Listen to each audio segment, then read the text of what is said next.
बिना काजू मगज बा अन्य कौन से एक्स्ट्रा मसला यूज न करिकी भी रेस्टोरेंट भी अधिक टेस्टी मशरूम मसला बा छतु मसला आज आम घरे बनईकी रेडी करवा।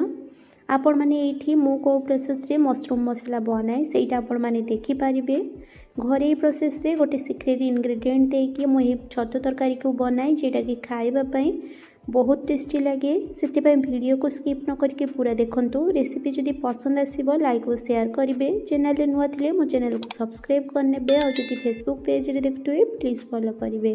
ताहले चलतु रेसिपी को स्टार्ट करनबा।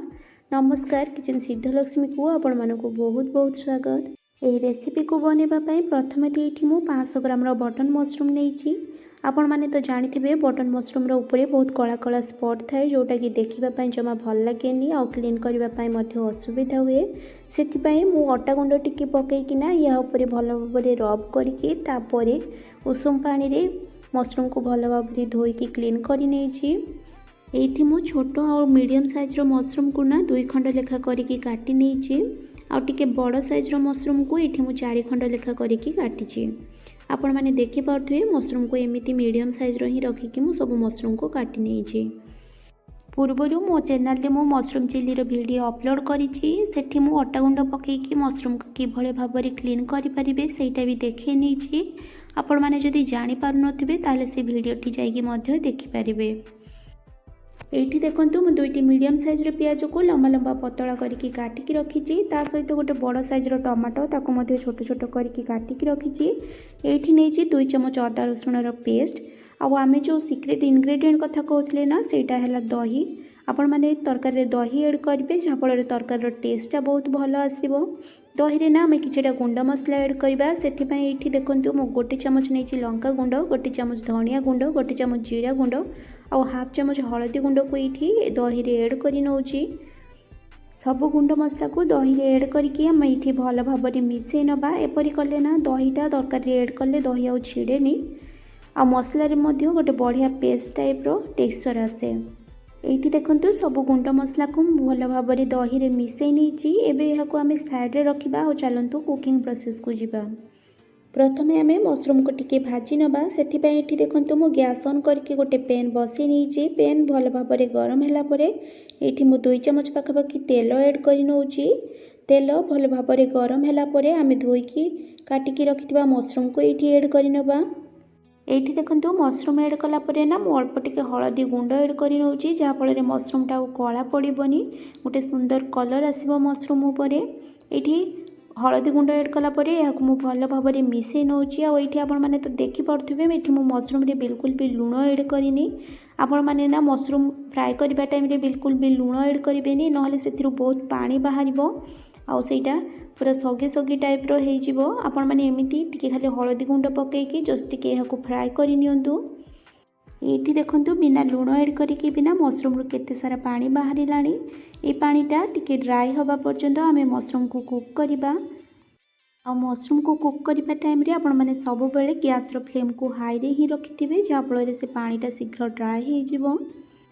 3-4 मिनिट कुक कला परे एठी देखंतु मशरूम रो पानीटा मरी आसिलानी। एबे आमे ना याको बाहर करि नबा। याको आपण माने अधिक फ्राई करिबेनी।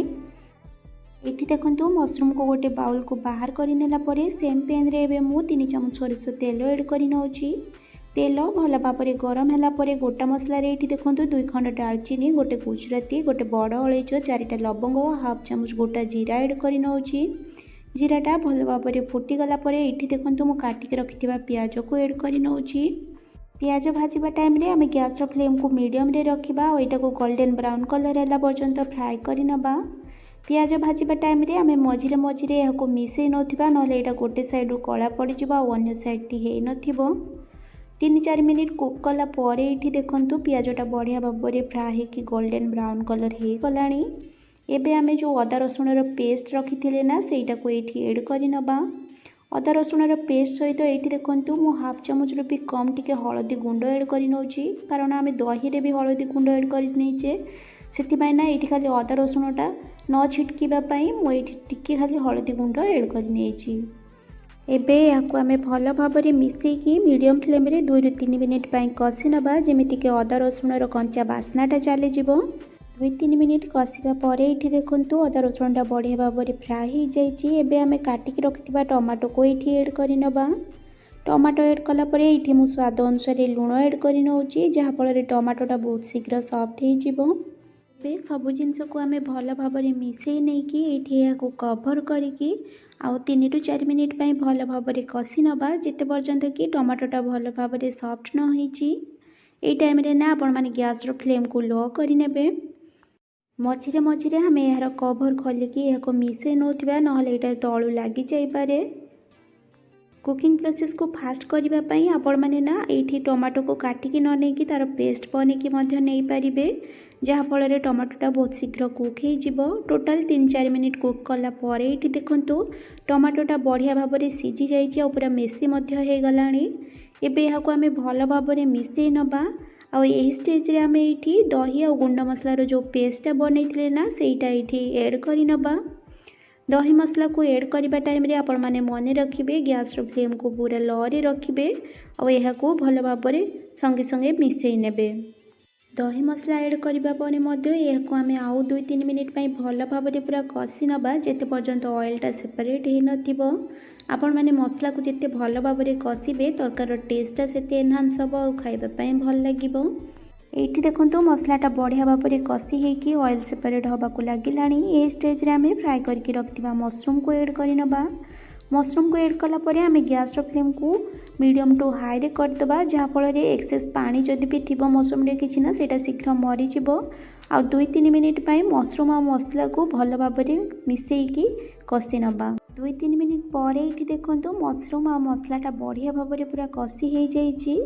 ଏବେ ନା ଆମେ ଏଥିରେ ଗରମ ପାଣି ଏଡ଼୍ କରିନେବା। ଆପଣମାନେ ଯେତିକ ଗ୍ରେଭି ଚାହୁଁଥିବେ ସେଇ ଅନୁସାରେ ଏଇଠି ଗରମ ପାଣି ଏଡ଼୍ କରିନେବେ। ଏଇଠି ନା ଆପଣମାନେ ଗରମ ପାଣି ହିଁ ଏଡ଼୍ କରିବେ, ଯାହାଫଳରେ ତରକାରୀର ଟେଷ୍ଟଟା ଭଲ ରହିବ। ଆପଣମାନେ ଯଦି ଥଣ୍ଡା ପାଣି ଏଡ଼୍ କରିଦେବେ ନା, ତାହେଲେ କୁକିଂ ପ୍ରୋସେସ୍ଟା ସ୍ଲୋ ହେଇଯିବ ଆଉ ତରକାରୀର ଟେଷ୍ଟଟା ଚେଞ୍ଜ ହେଇଯିବ। ଏବେ ସବୁ ଜିନିଷକୁ ଭଲ ଭାବରେ ମିଶାଇ ନେଇକି ଏଇଠି ଆମେ ଏହାକୁ କଭର୍ କରିକି 2 ମିନିଟ୍ ପାଇଁ ଲୋ ଟୁ ମିଡ଼ିୟମ୍ ଫ୍ଲେମ୍ରେ ଭଲ ଭାବରେ କୁକ୍ କରିନେବା। 2-3 ମିନିଟ୍ କୁକ୍ କଲା ପରେ ଏଇଠି ଦେଖନ୍ତୁ ମୁଁ କଭର୍ ଖୋଲୁଛି ଆଉ ଏଇଠି ଆପଣମାନେ ଦେଖିପାରୁଥିବେ ତରକାରୀଟା କେତେ ପରଫେକ୍ଟଲି କୁକ୍ ହେଇଛି। ଅଏଲ୍ଟା ପୁରା ଉପରକୁ ଉଠି ଆସିଛି ଆଉ ଗ୍ରେଭିର କନସିଷ୍ଟେନ୍ସି ମଧ୍ୟ ଏଇଠି ପୁରା ପରଫେକ୍ଟ ଅଛି। ଏଇଠି ନା ଲାଷ୍ଟରେ ଆମେ ଟିକେ ହୋମମେଡ଼୍ ଗରମ ମସଲା ଏଡ଼୍ କରିନେବା। ତା ସହିତ ଟିକେ କସ୍ତୁରୀ ମେଥିକୁ ମୁଁ ଶୁଖିଲା ତାୱାରେ ଡ୍ରାଏ ରୋଷ୍ଟ କରିକି ହାତରେ କ୍ରସ୍ କରିକି ଏଇଠି ଏଡ଼୍ କରି ନେଉଛି। ଏବେ ହାଲକା ହାତରେ ଆମେ ସବୁ ଜିନିଷକୁ ଟିକେ ଭଲ ଭାବରେ ମିଶାଇ ନେବା ଆଉ ଏଇଠି ଆମେ ଗ୍ୟାସ୍ର ଫ୍ଲେମ୍କୁ ଅଫ୍ କରିନେବା। ଆଉ ଏବେ ଗରମା ଗରମ ମସରୁମ୍ ମସଲା ସର୍ଭ କରିବା ପାଇଁ ବିଲକୁଲ ରେଡ଼ି ହେଇଯାଇଛି। ଆପଣମାନେ ଏହାକୁ ରୁଟି, ପୁରୀ, ପରଟା, ଭାତ କେଉଁଥିରେ ବି ଖାଇକି ଦେଖିବେ, ଏଇଟା ଖାଇବା ପାଇଁ ବହୁତ ଟେଷ୍ଟି ଲାଗିବ। କମ୍ ତେଲ ମସଲା ୟୁଜ୍ କରିକି ଆମେ ଆଜି ଏହି ତରକାରୀଟିକୁ ଘରୋଇ ପ୍ରୋସେସ୍ରେ ବନେଇଛେ। ଆପଣମାନେ ଏହି ପ୍ରୋସେସ୍ରେ ଥରେ ତରକାରୀକୁ ବନେଇକି ଦେଖିବେ ଆଉ କେମିତି ଲାଗିଲା ମୋତେ କମେଣ୍ଟ ସେକ୍ସନରେ ନିଜର ମତାମତ ଜଣାଇବା ପାଇଁ ଜମା ବି ଭୁଲିବେନି। ମା ଲକ୍ଷ୍ମୀ ସମସ୍ତଙ୍କର ମଙ୍ଗଳ କରନ୍ତୁ, ଏହି କାମନା ସହିତ ଆଜି ପାଇଁ ରହୁଛି। ପୁଣି ଆସିବି ଆଉ ଏକ ନୂଆ ରେସିପି ନେଇକି। ସେତେବେଳେ ପର୍ଯ୍ୟନ୍ତ ଷ୍ଟେ ସେଫ୍, ଷ୍ଟେ ହେଲ୍ଦି। ଜୟ ମା ଲକ୍ଷ୍ମୀ।